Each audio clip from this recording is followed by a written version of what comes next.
Hi and welcome back. In this module, we cover Pinterest, your virtual pins and board. This awesome application defines itself as the world's catalog of ideas. Pinterest offers users the chance to own an online bulletin board on their own. Users can keep almost anything they find on the internet and pin it on their boards. Blog posts, videos, ads, and news, anything with active permalinks, are shareable using Pinterest. Many users are inspired by Pinterest, and this includes online businesses. In fact, almost 50% of U.S. online shoppers have made purchases recommended by Pinterest. Pinterest has also proven its capability to attract customers to various online businesses, thus increasing sales. Let's have a look at this image. This is Pinterest, the new social network kid who just moved into the social network block. This interface may be unfamiliar to some of you, but did you know Pinterest grabs more than 1,000 viewers in a minute? Pinterest was only launched in 2010, and within 5 years, it managed to get more than 15 million viewers and an increase of over 145% of users since 2012. According to studies, 2 years after its launch, Pinterest was dubbed the new leading referral traffic generator at an increase of 3.6%. Twitter is barely edging over 0.1% towards the newcomer within the same year. Their mobile application itself has been downloaded up to 100 million users in 2017. Most giants out there like National Geographic, Amazon.com, and even Nike Women have already signed up for Pinterest. Hello and welcome back. In this module, you learn how to set up your Pinterest account and start pinning. Like any social network application, you need an email to register. Click the Register button and you are directed to a page requesting for the necessary information. Once you've filled in the required fields, you will be prompted to choose the kind of theme or pins you'd like. Pinterest automatically fills up your home page with the theme of your choice. Then you're directed to your profile page. It's a simple page, as you can see from this image. The most important thing you need to do is brand yourself. If you're an online business, make sure you put your business's logo and relevant branding photos as the profile picture. Then fill in the About section of your profile. For example, we have Nike Women. As you can see, they shared links of their main website to direct traffic to it. Below it is the description of the Pinterest account. Supposedly, you would find the equipment and motivations you need to push your training to the next level. It portrays ample clarity of what users will expect when they visit the profile. That's an example of how you want to describe your Pinterest profile. So take it up a notch. All you need now is to create your own boards. Your boards can be anything so long as you label them according to your objective. There are no black and white rules on how you want to name your boards, but it's crucial for you to understand that Pinterest's search is based on keywords and tags. Say, for example, your business provides recycling services, and one of your boards is labeled Recycling 101 or Recycling Act Around the World. Both titles contain the subject matter of your profile, which is recycling. When users look up recycling ideas, your boards are shown in the search list. Notice how most social network hubs have their own unique interface and user options. Some of them coincide with others, but some are exclusive only to them. So before setting up your own Pinterest account, here are some of the unique slangs you need to be familiar with. This helps you to utilize and optimize Pinterest. The key factor of Pinterest is its pin and its board. The idea is to provide you with a virtual board which you can pin anything endlessly. The pin or save button will allow you to save interesting stuff you can find in Pinterest onto your boards. You can create multiple boards in Pinterest and name them accordingly. Another unique option for Pinterest is the Tried It button. It signifies your action towards the pin that you saved, whether you've tried it or not. The common options in Pinterest are the Like button and the More option button. They allow you to download the image, report the pin, or even copy the link of the pin. Finally, the Add Pin button, or commonly known as the Add button. Hi, and welcome back. Your profile is nothing without any relevant boards reflecting your business. Consequently, a board is nothing without the Pinteresting stuff inside. You'll need pins. These pins are the main key ingredient to generate traffic for you. What are pins exactly? They're posts, images, links, news, anything with a permalink that are posted in Pinterest. If you notice, Pinterest is a visually driven application. Every pin is reflected by a certain image. That image will be the front line of your post. It's supposed to attract users to click your pins and actually give it a like, repin, and a follow, a purchase, or a click to your main site. These are the items you need. Say, for example, your recycling service company has a main website allowing users to interact further with your staff and purchase available recyclable items. You want to promote users into buying this new recyclable notebook, and you link it to your Pinterest account. Step 1, go to your Pinterest profile page and click the Add button on the top right of the screen. You've got 3 options to choose from: a new board, add a photo, or website. Adding photos gives the option to upload a photo from your current device. Since you're linking a website to market to users, click on the website option. Add the link of your website into the box provided. Once you paste the link, Pinterest automatically detects relevant images from the link. Choose the most significant image. Next, choose your preferred board to put that pin into.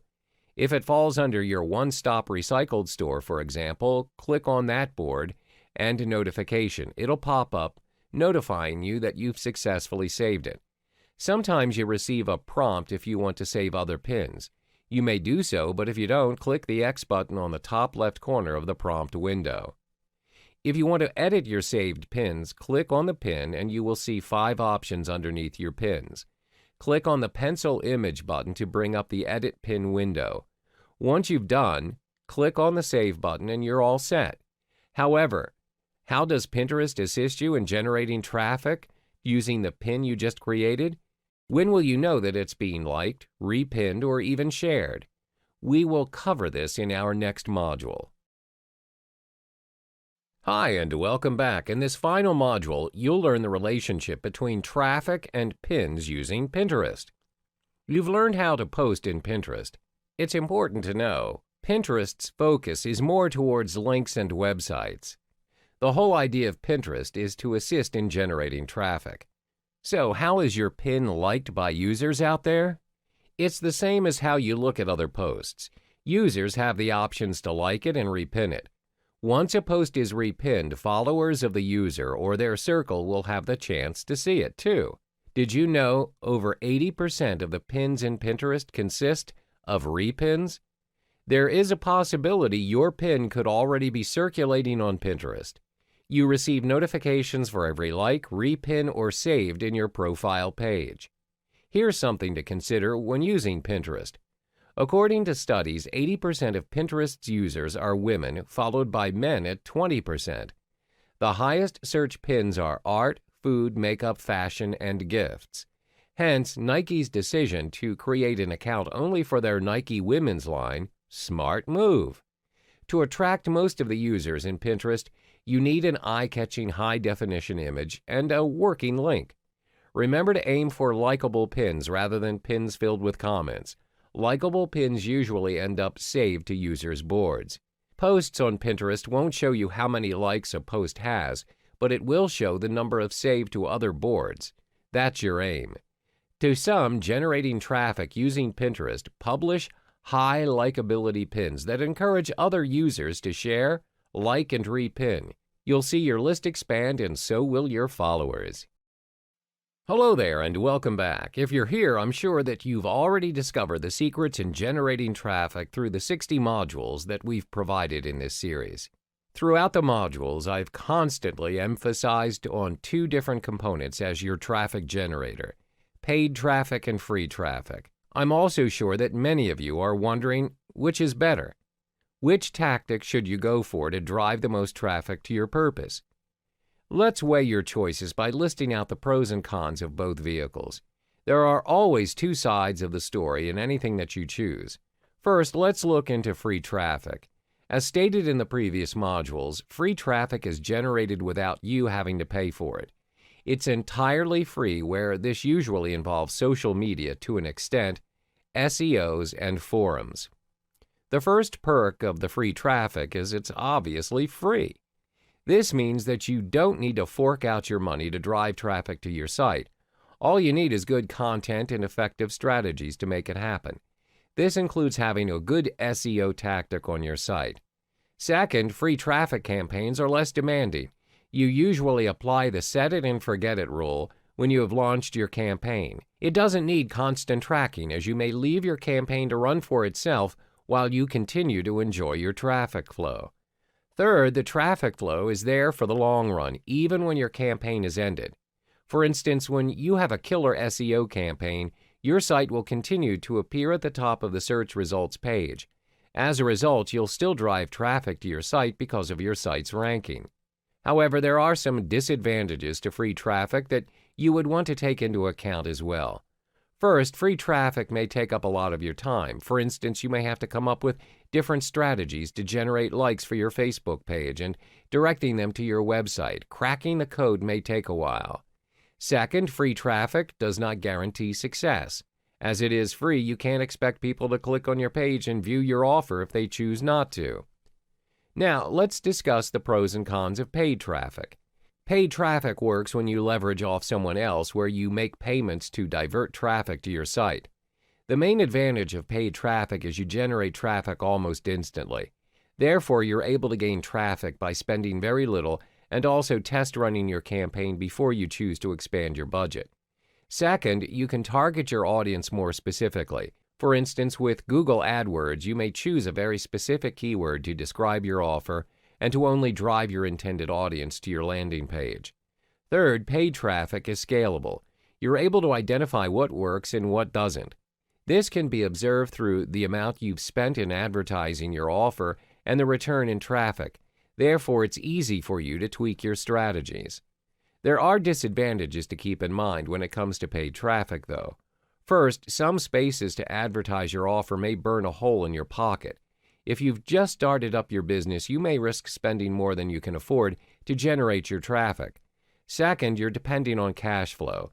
Therefore, to run another set of adverts to generate traffic, you have to wait for your payout. As a result, your traffic is dependent on when you run your advertisements. Having listed out the pros and cons of both traffic sources, which one is best for your business or website? Well, before coming up with a decision, you need to understand that none is superior to the other, as each of them has their own ways to deliver traffic. There's no rule that says you can't do both. As investors and business owners, our main goal is to maximize the return on our investments and minimize the loss. For starters, it's best if you scale small by utilizing free traffic as your generator. When you have accumulated your budget, you can then test run your offer using paid traffic vehicles. Always remember, no traffic source is free. As content marketing takes time, you have to constantly tweak your strategies in both free and in paid traffic to generate your prospective clients.